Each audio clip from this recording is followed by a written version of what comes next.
Hello viewers, welcome back to my channel. আজকের ক্লাসে আমরা ক্লাস 11-এর নিউ সিলেবাসের অন্তর্গত ফার্স্ট যে পোস্টটি আছে an astrologer's day written by R K Narayan, তার থার্ড পার্টটি আজকে আমরা পড়ব।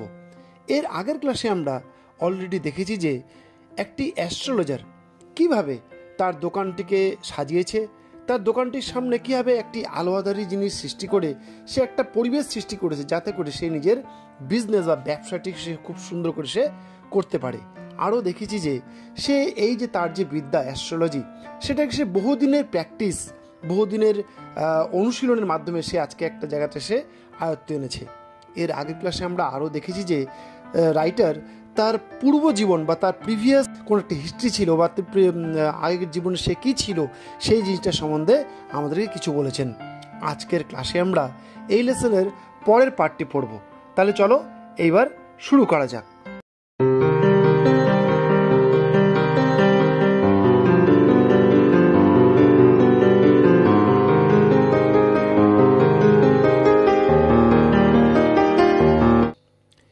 He had a working analysis of mankind's troubles.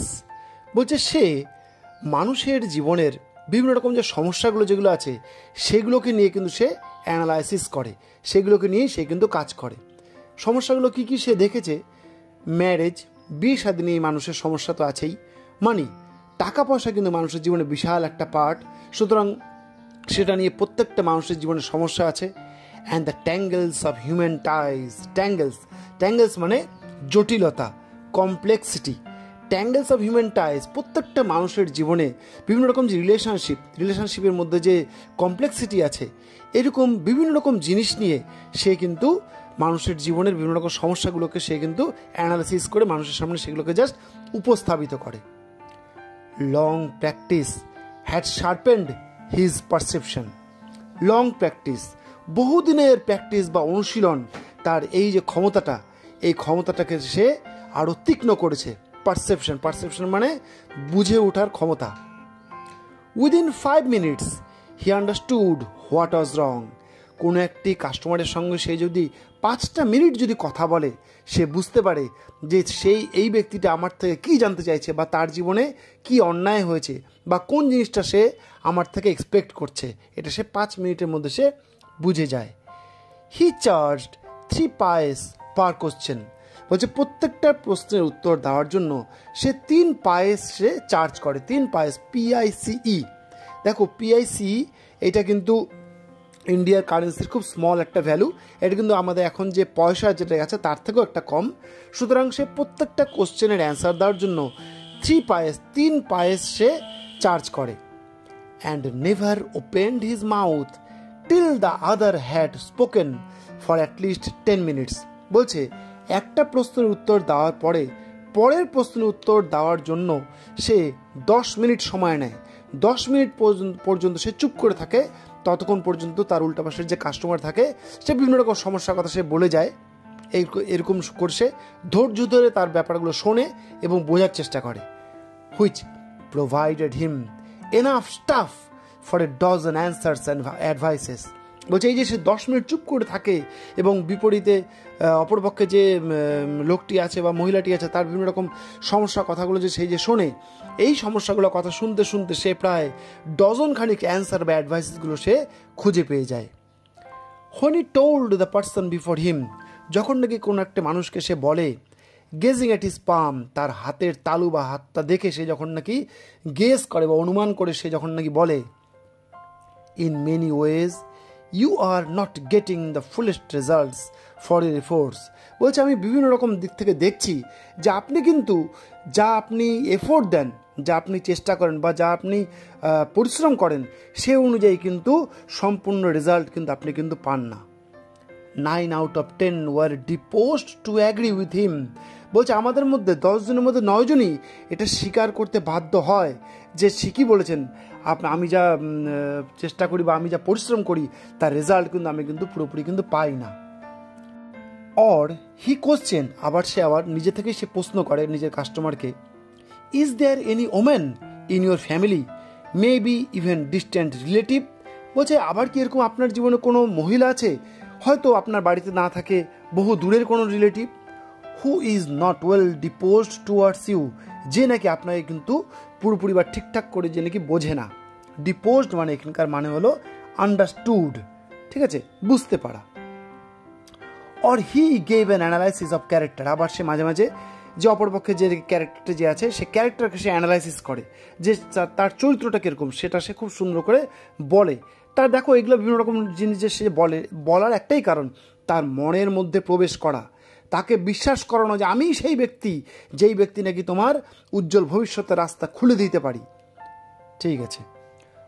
Most of your troubles are due to your nature, বলছে সে অপরপক্ষে যে নাকি থাকে তার ক্যারেক্টার অ্যানালাইসিস করে তাকে বলে, দেখুন আপনার জীবনের যা সমস্যা আছে সব সমস্যাই কিন্তু আপনার চরিত্রের উপরে, আপনার নেচারের উপরে। সেটা কীরকম?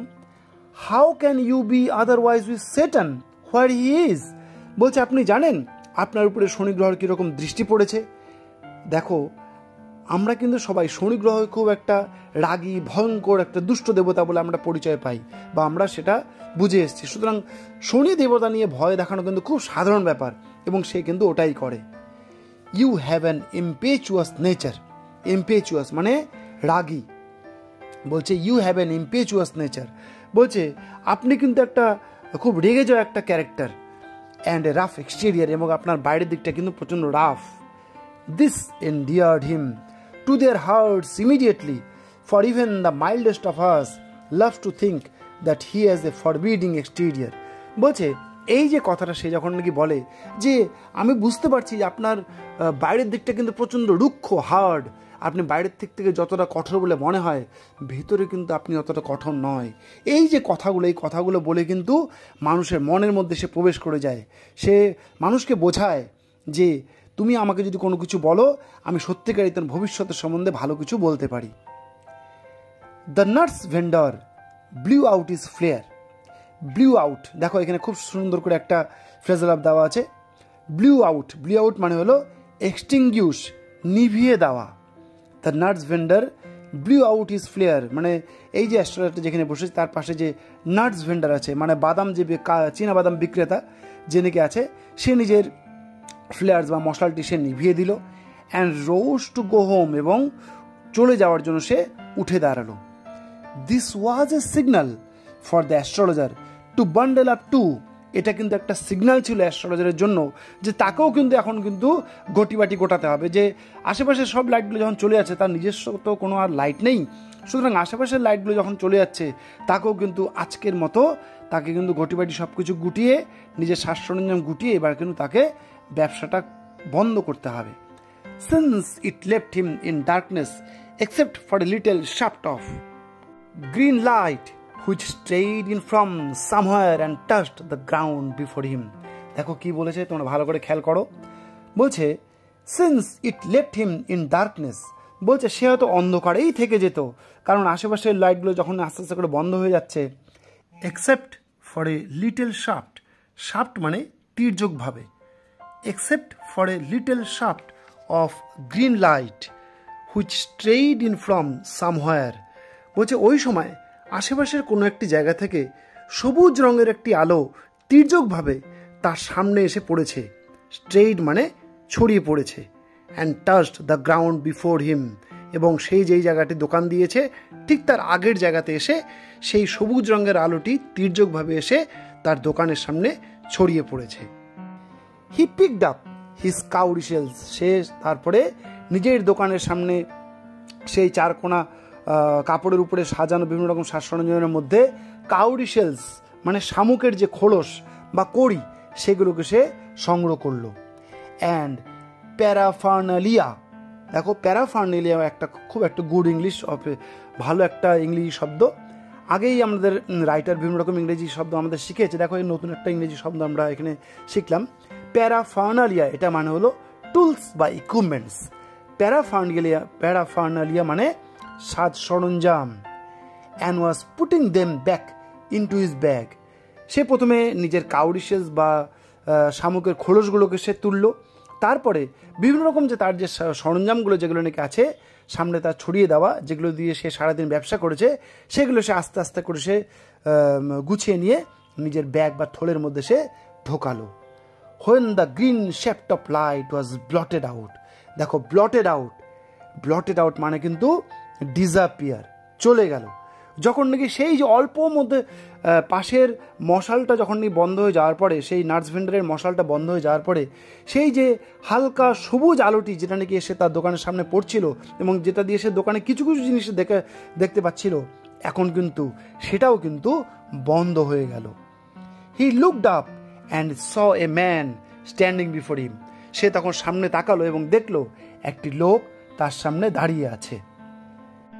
হি sensed a possible client and said, he sensed মানে কিন্তু এখানে হি থট। আবার দেখো আরেকটি ইংলিশ, খুব সুন্দর করে একটা ইংলিশ বলেছে, সেন্সড মানে হি থট, সে ভাবলো। অ্যাস্ট্রোলজারটা এখানে ওই লোকটিকে দেখে ভাবলো এ পসিবল ক্লায়েন্ট, হয়তো আমার আরেকটি ক্লায়েন্ট এসেছে। অ্যান্ড সেইড এবং তাকে বলল, ইউ লুক সো কেয়ারওয়ার্ন মানে ওয়ারিড, আপনাকে দেখে তো খুব চিন্তিত বলে মনে হচ্ছে। It will do you good to sit down for a while and chat with me. তারপর সেই অ্যাস্ট্রোলজারটি সেই লোকটিকে বলল, খুব ভালো হবে আপনি আমার সামনে বসুন এবং কিছু সময়ের জন্য আপনি আমার সাথে একটু কথা বলুন। ওকে স্টুডেন্টস, আজকের ক্লাসে আমরা এতটুকু পর্যন্তই পড়ব। ছোট ছোট করে জিনিসটা, ছোট ছোট করে টেস্টগুলোকে আমি পড়ে পড়ে ভিডিওগুলো তোমাদেরকে দিচ্ছি, তোমাদের তাহলে বোর লাগবে না এবং তোমরা পড়াটাকে বেশ এনজয় করতে পারবো। আই হোপ তোমরা আজকের ক্লাসটির দ্বারা আজকে যতটুকু পড়ানো হলো ততটুকু খুব ভালো করে বুঝতে পেরেছো। কোথাও বুঝতে অসুবিধা হলেও কমেন্ট সেকশনে অবশ্যই জানাবে, আমি তার রিপ্লাই দেওয়ার চেষ্টা করব। তাহলে আমাদের দেখা হবে এরপরে নেক্সট আরেকটি ভিডিওতে। ততদিন পর্যন্ত তোমরা সুস্থ থেকো, ভালো থেকো, গুড বাই।